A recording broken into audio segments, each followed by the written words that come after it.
Hi, everyone. Thanks for joining me today. This is Scott Heist, a senior trainer here at Abacus. Also have my colleague Kaylee on, and she'll be fielding questions at the end. If you have them, I hope you do. Just by show of hands here, I just shared my screen out. If you could click the little hand raising button just to let me know that you can see my AbacusLaw program okay. Please let me know there. Thank you very much. And one more time to just let me know that you can hear me okay, which I'm assuming you can if you just raise your hand. Perfect. Awesome. So what we're going to talk about today is how to add events to the system. There's actually a couple different ways you can do it. So we'll talk about the different ways. We'll talk about the differences between the two, what's more beneficial for you and what's not. If you have any questions, please utilize the chat box. Kaylee is going to be monitoring that, and then at the end, we'll take a look at those questions, and we'll try and answer as many as we can within the time allotted. If we can't get to your question, no need to worry. We will follow up with you via email at the email address that you registered with. So just keep that in mind. So first things first, let's talk about what these events actually are. Events really in the Abacus program are appointments. So this could be like meetings with clients, court appearances, whatever it may be. They could also be reminders, reminders about upcoming events. Like for instance, maybe a reminder about a statute of limitations expiration, right? That's a popular one. They could also be what we call to-dos. And these are really like tasks, okay? Think of it like your honey-do list. Take out the trash, send the fax, walk the dog, things like that. Items that you have to check off your list every single day. So those three event types are the ones that get used primarily. And then we also have, callbacks and things like that for like phone messages and all that. So how you create these events is really going to just depend on what you're more comfortable with. And a lot of times that can depend on what your role is at the firm. For instance, if you're a calendar clerk at the law firm, then you probably spend a lot of time in your day looking at the daily organizer, looking at the weekly organizer or the monthly organizer, or even the staff calendar. So if that's your role, or if you just really, really like the calendar a lot, so you have it up, you can create events directly from the calendar. So we'll start with that first, and then we'll move into some of the other ways. If we're adding an event to our calendar, the first thing we need to do is decide what type of event we're adding. If it's an appointment that takes place at a certain time of day, then obviously we want to make sure we go to that day, make sure you're on the proper day, and then you can just double click on the time. So if I have a meeting at 3 p.m. on November 10th, I can double click on 3 p.m. and that will open up my adding new event window, okay? Notice my when line in my window is already filled out for me, okay? 11:10, 3 p.m., okay? So you can, it's automatically going to fill that in for you because you specified that time on your calendar. That's editable though, so if you need to, change that date or change that time or change the length, you can do that as well, okay? Now, if you are adding an event to your calendar that is based off of a rule, for instance, like a civil procedure rule, or maybe even like an internal firm rule that you've created for your law firm, you can actually just right-click on the calendar, and you'll notice there's an option to add events from a rule. And then all you would have to do at that point is just choose the rule from your menu, okay? Now, if you need some help with rules, if you're not sure about what they are, how to set them up, how to interpret them, please let us know. You can shoot us an email at training@abacusnext.com or webinars@abacusnext.com, and we can get you some more information on that. But just know, if you're wanting to add an event from a rule, just right-click and select Add Events from a Rule, and choose the appropriate rule. Now, we're going to stick with the basic, event adding scenario where it's just a single event. So again, if you want to do that at a certain time, just double click on that time. That opens up the event window where you fill in your details. If you want to add a reminder, again, a reminder is going to be an event that takes place on a certain day, but not at a certain time. For instance, Veterans Day, okay? Veterans Day is just all day. It's on November 10th. It's not really starting at a certain time or ending at a certain time. So we just have a reminder up here that it's Veterans Day, okay? If you think about a statute of limitations, okay, let's pretend like we have maybe a 1-year statute of limitations. You wouldn't want to find out about that expiration date on the date it expires, right? That'd be disastrous. So you would want to have reminders leading up to that SOL expiration date. So you'd have a 6-month reminder, a 3-month reminder, a 1-month reminder, so on and so forth. So those are events that would be classified as a reminder. And if you need to create a reminder on your calendar, just click the little plus button in the section above reminders, and that's going to open up a new event window.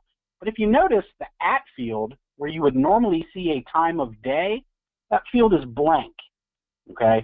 That's what signifies a reminder to the Abacus calendar. If nothing is written in that at field right there, then the system knows that it's a reminder and should be displayed in the reminder section.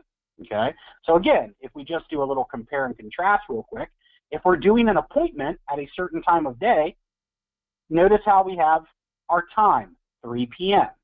If we're doing a reminder, our time field is blank, at nothing. It's a reminder. It doesn't take place at a certain time. If it's a to-do, which is the section just below reminders, click that little plus button.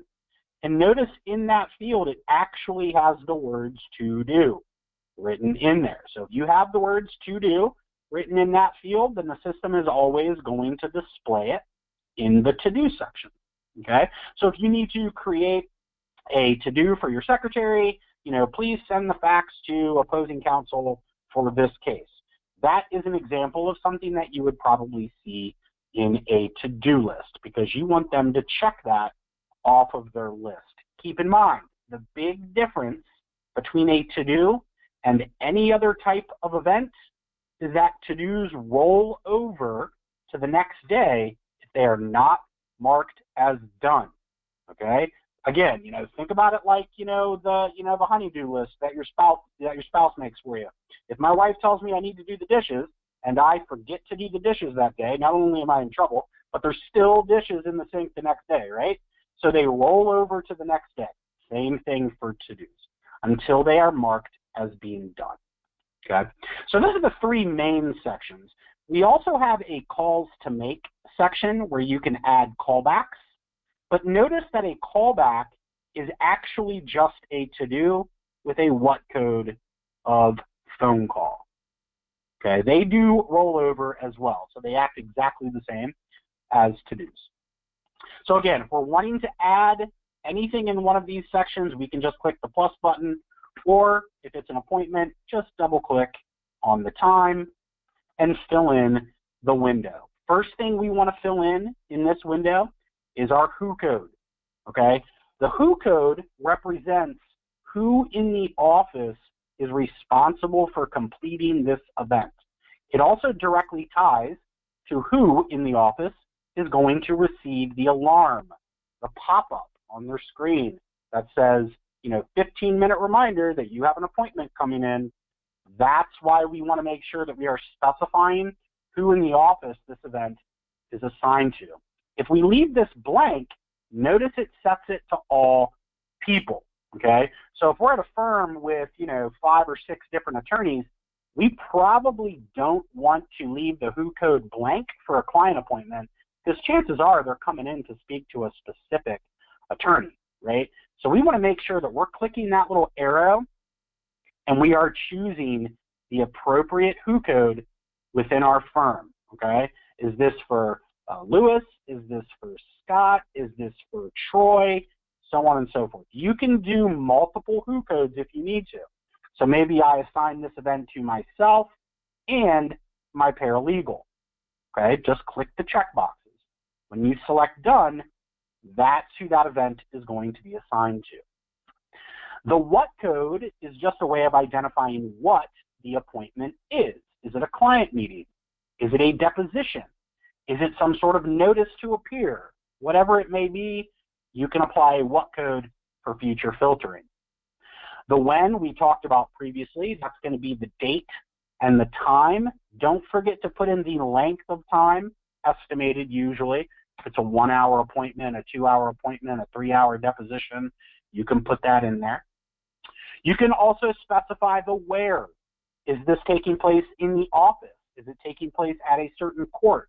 Is it taking place at some sort of off-site location? You can specify that. And then always put in a detailed description about what is occurring in this event. The more detail you provide, the easier it's going to be on the person who's receiving this event. Meeting with new clients, okay? Something along those lines. Now, in my opinion, outside of the who code, one of the most important things that you should always be doing for a calendar event is linking the matter that this event pertains to. You'll notice you have a field here to link the name as well. You're more than welcome to do that. If you want to link it to the person's name record in your system, you can. This would be like the client's name, by the way, not the who code. Those are different. Okay, but always make sure you're linking it to the matter, because that's the whole purpose of the program. We want to keep our data nice and organized. So if we're linking things to the case that they pertain to, that's going to be easier on us in the future. So make sure you are linking to the appropriate case in your Abacus system. The alarm is another important thing. We can go ahead and put in a 5-minute alarm, 15, 1 hour, 6 hours. It's up to you, okay? And that will actually be an alarm pop-up that comes up on their window. For the reminders, this is where you can set a reminder on a specific day beforehand. So if this event is actually for a week from today, maybe I want to set a reminder 1 day before, okay? I can do that. And what that's going to do is show a little reminder up here that tomorrow is that event and maybe I should prepare for it. But once I have that in place, I have everything filled out, I can click save, and that is going to save that on my calendar. And because I linked it to my case, I can go into my matters database, open up that case, and on my events tab, I have that appointment listed there as well. Okay, you can see it right there, meeting with new client. That's why it's very important to make sure we're linking. And this is actually a segue into the second part of how we enter events. The calendar is the first way. You're welcome to do it that way. You can also add events from within a matter or a name record. So just open up that record, go to the Events tab, and there is an Add button on the bottom. Once you click the Add button, it opens up the exact same window that you will have become familiar with by this point. Okay, you still have to, follow all the rules I said before, put in the proper who code, make sure you're putting in a, identifiable what code, make sure your when and your time is appropriate if it is in fact an appointment at a certain time. Put in your description. Notice the matter name automatically fills in for us because the system's smart. It understands that we clicked add from within that case. So it's assuming that we probably want to link it to that case. But if we want to add a contact, a name record that we're linking this to as well, we can do that. Maybe we're meeting with the client for this case, or maybe we're meeting with opposing counsel. So we could link either one of those if we wanted. But all the same rules apply once you get to this window. Okay? Once you click save, that is going to save that event inside of that matter record, and in addition, save it on your calendar. So if I were to fill this out, and let's say I put in 12 p.m., and I click save, watch what happens here. Okay, there's my appointment. It's in my matter, but also there's my appointment on my calendar. So everything is intertwined. That's the whole goal of the program. I hope you found that useful. I hope there's lots of questions. I will turn it over to Kaylee now, and she'll read out your questions, and I'll try and answer them as best I can. All righty. Thanks so much, Scott. So yes, please feel free to insert your questions. You will see in the webinar control pane, there's a little arrow that points to the right. It says questions. Just click on that arrow and you can submit them there. And while we're waiting for questions, I'll just go ahead and elaborate a little bit on a topic that some people find useful. If questions come in, Kaylee, please just tell me to be quiet and I can stop. But we also have a notes section, okay, that's very popular for the person who's answering the phone calls all day. Okay, the phone rings, it's a client, they want to speak to the attorney, and what we need to do is put a callback event on that person's calendar. Okay, you can do that straight from the notes button. Okay, when you click that, it's going to open up your note timer. You can fill in your details of the note, like who called, what they're calling about, and then there's a little remind button right here. And when you click that, it will open up the new event window and allow you to, fill in the information here as well, so that it, in addition to being a note inside of the record, it also logs it as a callback for that person in the firm to contact this person. So just a little pro tip there.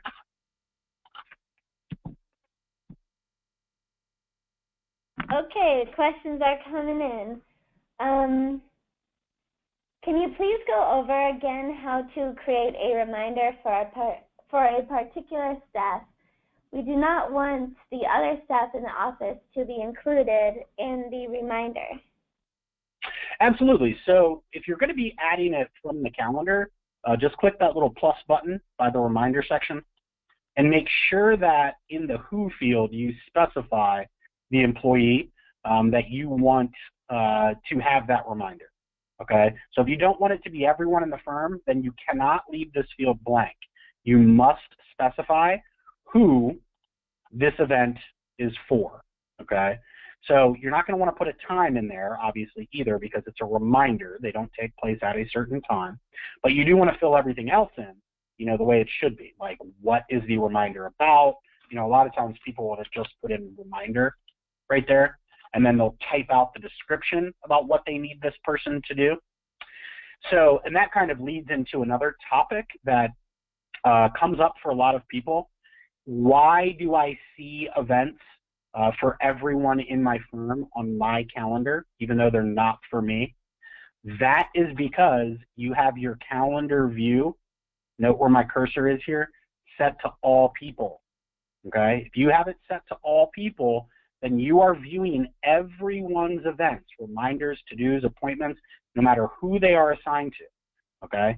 If you only want to see your events, then you need to click that who button and just specify your who code, or maybe you and, a colleague or whoever. You can do multiple, okay? But notice how I set that to my specific who code and some events disappeared, okay? So that's because we're specifying whose events we want to see. So hopefully that answers your question. Great. The next question is, how does the attorney know he has a note to call back? So that's a good question. You can actually send notes via email and via message slips. But really what we want to get our attorneys in the habit of doing is, when they get back from court, when they get back to the office, they really need to be looking at their daily organizer, okay? Hopefully you have, if you're using Outlook and you use Outlook on your phone as like a sync option, we can actually set Abacus up to sync, okay, with your Outlook calendar so that it goes to your mobile devices. So there's really a few different ways. If you're creating a note about a callback, and that's inside of a case, you can actually, on that little note tab, right-click, and there is an email current note option. So if you wanted to send them an email, if they're out of the office, hey, you know, this person called in, you may want to call them back, you can do that. This also works for message slips if you use that program, the Abacus Interoffice Chat program. And if you'd like more info on message slips, please let us know. But there's, you know, a few different ways. Obviously, just visually, if they look at their calendar, they'll see that there's a callback on their calendar. But yeah, you can also ping them by emailing it to them or by having their phones set up to sync directly with Abacus. If you are on our Abacus private cloud, I believe you now have access or can have access if you choose the application to use our Abacus mobile program. And Kaylee, correct me if I'm wrong on that. But Abacus Mobile will also provide real-time access to their calendars as well. So if they're out of the office and they have the mobile app, that's also a nice way to be able to do it. That's true. Very true. So the next question, I've never encountered this, but maybe you have, Scott. I find that whenever I create an event, it seems I have to do it twice. I hit done when I create the event, and then there's a minimize screen in the lower right that I then open and click done. Yeah, so that has to do with your calendar settings. And let's see here. Let me see if I can try this. Let's save it. There, inside of your little event window, there's a gear. And inside of that, okay, it's not in that screen, forgive me. I'm just taking a look here. I may have to follow up with you on this one. But I think in calendar settings, there is a section in there that when you click save, it just saves it, as opposed to saving it and minimizing it to your like tray. But let me double check on that, and I will follow up. Kaylee, if you could just please make a note of who that person was, I'd like to follow up with them via email. There is a way to get rid of that, so it doesn't make it a two-step process, though, I guess, long story short. And I will inform you of that by email. Yes, of course. If we have any more questions, there are a few more minutes. We'd love to help you as much as we can. I'll take this time to say a little reminder that don't forget to sign up for next Friday's free training. It will be about receiving client payments in AbacusLaw. And then that's going to tie into our next premium training webinar, which is going to be about running invoices in Abacus Accounting. That one's going to take place on Wednesday, November 22nd. And what it is it's basically a paid webinar, but you get a whole hour undivided attention, and it's also cheaper than booking a normal training session one-on-one with our trainers. So that's going to be November 22nd at 12 o'clock p.m. Pacific time. And then next Friday, same time, same place as today, it's going to be receiving client payments in AbacusLaw. And where you can register for these webinars is www.abacusnext.com/webinars.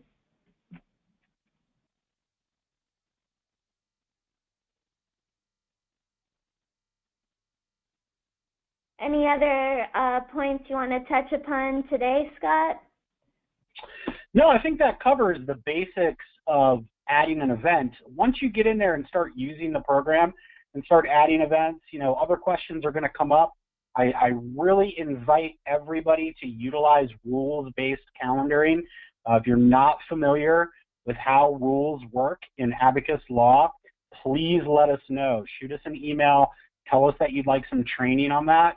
You can also look in the help guide, okay? Each program, if you click the help button on the top toolbar, has a reference guide, okay? That reference guide has information on what rules are, how you can create them, how you can edit them, but they are very, very handy. They will save you a lot of time calendaring if you utilize those rules.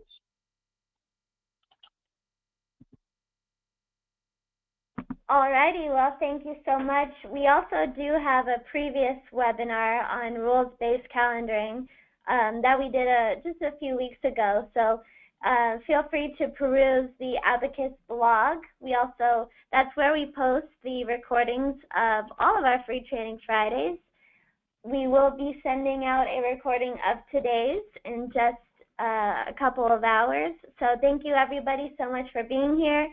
We will get in touch to follow up with any further questions from today, and feel free to always send us suggestions for topics to webinars at abacusnext.com. And if you think of any questions later on, you're always welcome to send us your questions there. So thanks so much again, Scott, for doing a fantastic job, and I hope everyone has an amazing weekend, and happy Veterans Day. Have a great weekend, everybody.